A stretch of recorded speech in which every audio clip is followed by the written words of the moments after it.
So breaking the bias and what that means to me, ultimately being accepted as an equal partner in business, having a voice, and being in an environment where the use of language and behaviours are considered, and one where everyone's voice is heard. For me and my personal life, in raising two beautiful girls, is just to be strong, confident girls. Everyone has an equal voice, everyone has a presence, and everyone has a point to make.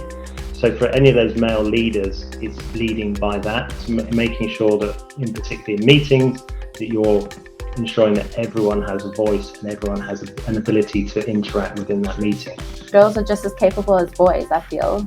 Parents have the tendency to, sometimes encourage boys to do things themselves, and I think that sometimes they want to do things for girls because they feel like they aren't capable, but I feel like girls have the same capabilities as what boys do. And it's just about teaching them independence, that they can do it. I mean, I always try and tell my girls every day, I tell them that you need to repeat these affirmations, before school, that I'm strong, I'm brave, I'm one of a kind, destined for greatness.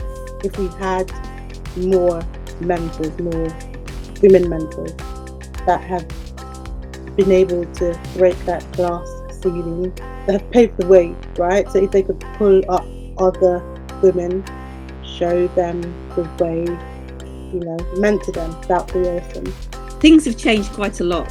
I've had to write to a managing director of a company before to say, please refrain from making those comments. So things have moved on in leaps and bounds. Since I joined my initial tech company, .com, I felt always on an equal footing. And then I've spent years in telecoms, and it's always been on an equal footing. And that is helped by having senior female role models.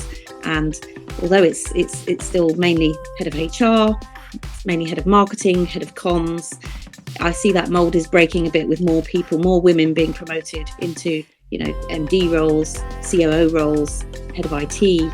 When I interviewed for a job at Booz, and the interviewer gave the vibe, it was very, very positive, and she kept saying that she had a personal mission to get more women into tech and redress that balance, and that's something that's stuck with me ever since.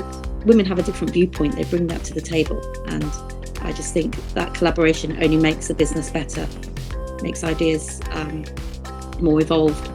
My own personal experience, when I think of the great leaders that I've worked with and the great bosses, they've all been women. All four of them have been women, and the attributes they have is they bring no ego, there's no agenda, and they always look out for the collective good of the company or the companies that I worked at. So for me, as I look out to male leaders across the business and across our company and other companies, you can follow those three attributes that women bring, the world will be a lot safer and better place.